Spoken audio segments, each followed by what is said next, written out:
You got challenges that you're going to run across. Well, the opportunity is up to the person. You know, if the state once you commit a crime, and then the state gives you that sentence, it's your job, no matter what the sentence is. I know brothers that got off death row, that's to work their way off of death row and got out. Right. So once you commit a crime, it's your job to work towards freedom, if that's what you choose to do. So that opportunity is each individual's opportunity. You know, I believe life is always providing you opportunities through whatever the circumstances are. The things that you find difficult, the things that you find pleasant, it's always an opportunity. So the reason why guys in prison is so important to have guys in prison involved in society. The reason being is we are the biggest mess ups in society. The things that we have done, no one else has done. So when you're dealing with a generation, which is not perfect, I'm talking about the youth now, I'm talking about the youth. When you're dealing with youth, that's not perfect. When you're dealing with other adults that aren't perfect and are on the same path, mentorship is important. How can you mentor someone that's in a situation that you have no idea about, that is alien to you? You got a kid and you don't know why your kid is destructive. You don't know why your kid won't go to school.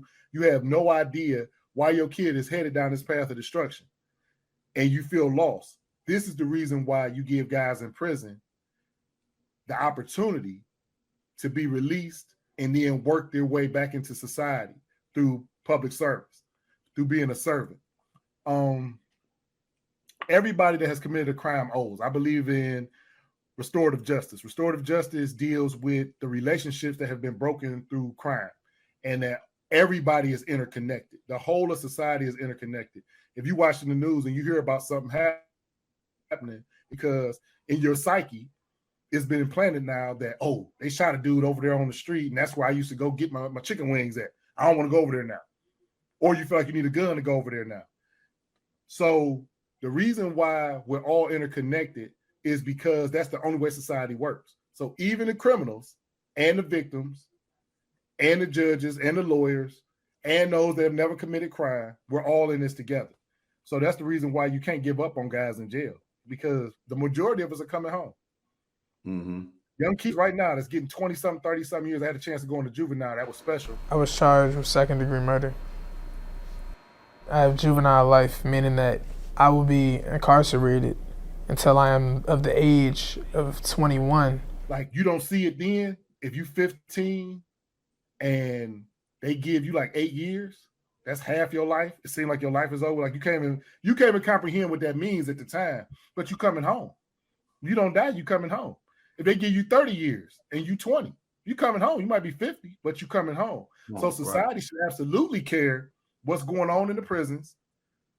Are they being rehabilitated? Is the opportunity there for those that take it? And for those that don't take it, are they being kept in there? And that's an important side of it too. Everybody's supposed to be out. I'm not a let everybody out guy. But the opportunity is important due to the fact that who else can help the lost unless somebody that was lost? Because everybody make the decisions we made. So if you ain't made those decisions, you can't even understand. Like Lisa, I can't tell you about childbirth. I can read about it all day. I can think on it, empathize with philosophy.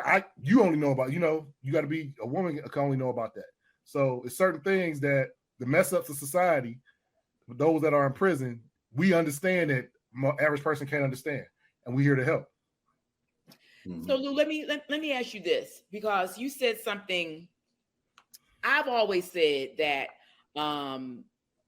we have so many kids walking around in adult bodies. And you said something years ago that really stuck with me. And you said at some point people stop growing. So my question to you is, when a 15-year-old young man gets incarcerated,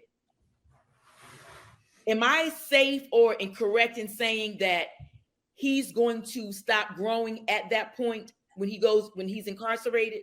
And is there anything behind the bars that's going to keep him growing? Because you have people out here right now that's never been incarcerated, right? Literally, they are kids walking around in adult bodies because at some point, somewhere in life, they stop growing. You said that. And that stuck with me for the last several years. So I can imagine a 15-year-old young man that is now incarcerated, maybe have, like you said, 20 years. He's going to come home. So, but he's going to come home at 50, still with a 15-year-old mindset. Can you like talk to me about that? Like, what will happen to him behind the bars? It's something called arrested development. So absolutely, when you get incarcerated, when you go into any institution, you stop growing, actually. For instance, institutionalization is not just prison. If you meet somebody that's in the military and they went to the military, they was 18, and they get out the military and they like 40, they have a certain amount of arrested development. Now, they might have experienced a lot of stuff, been all over the world, but in that incubated in that bubble and that constant system and that constant culture, you're going to miss a lot of other opportunities that the average person would have. Just like somebody that went to prison, you working at a job. Mr. Flippy, listen, my father worked for Ohio Bell and Ameritech for years, and they had like a whole crew, a whole culture. All his people that he dealt with was people he worked with basically or grew up with, family, and you get incubated into these systems. So what happens in prison, because the system is so small and it's so tight and it's built for restriction, it restricts the natural growth you would have when dealing with relationships. The very thing that brought you to prison, that you were bad at relationships, is the very thing that they limit so much. Now, there's a reason for this. The sanction is so that you would learn to govern yourself one day. I was talking to a group yesterday and telling them the reason why programming is so stringent in the beginning, you got to be there on time. They were like in a rehab center. You got to make your bed. You got to get up because you don't know how to govern yourself yet. You suck at making decisions for your own life. And that's what happened to that 15-year-old. The first thing you got to realize when you're in prison, I believe before anything else, is that you were not good at life. Now, the reason why I say that is this. This reason why you got grown men, 40-something years old, but they 18. If you lie to yourself, because all you're doing is lying to yourself, you ain't lying to nobody else. If you lie to yourself and try to glorify your crime and glorify the life that you had prior to you getting locked up, you will never be able to compare. Because I believe this too. I believe that you must compare, that you can only learn through comparison. When people say, "Oh, don't compare to others," you got to. How do I know if I got a good mentor or a bad mentor? How do I know if I'm making progress? That's the reason why they make different levels. That's why a Toyota is different than a BMW. A BMW is different than a Phantom, because you got to have stuff to compare. That's why the 40-year-old guy acts like he's a teen, because he had the relationships and the growth that comes with relationships. Now, I ain't talking about just male, female. I'm talking about period. In business, in taking a loss, in community, in commuting, going to different jobs. People work in a factory, and that's like usually the only skill they know. They like, I know how to drive a tow motor. I've been driving a tow motor for 32 years. And you never challenge yourself in any other area. So this is how you got these guys that's old, but they're young in their mind. Or they never travel. They never do anything. They never leave their neighborhood.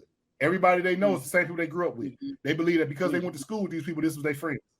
And that's not friend. That's not a friend. Just because y'all went to school together. Y'all happen to be in the same school. No different than I happen to be in the same prison with a whole bunch of dudes that committed crime in the same decade I did.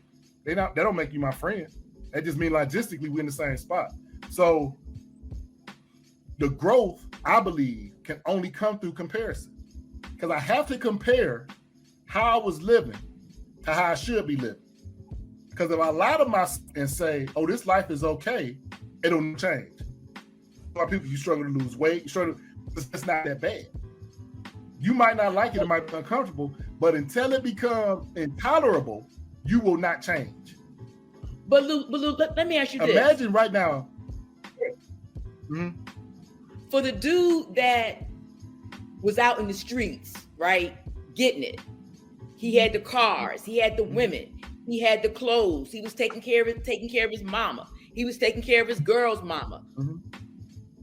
So you're saying he has to compare. So he has that life, wads of cash, right? The trips, the cars.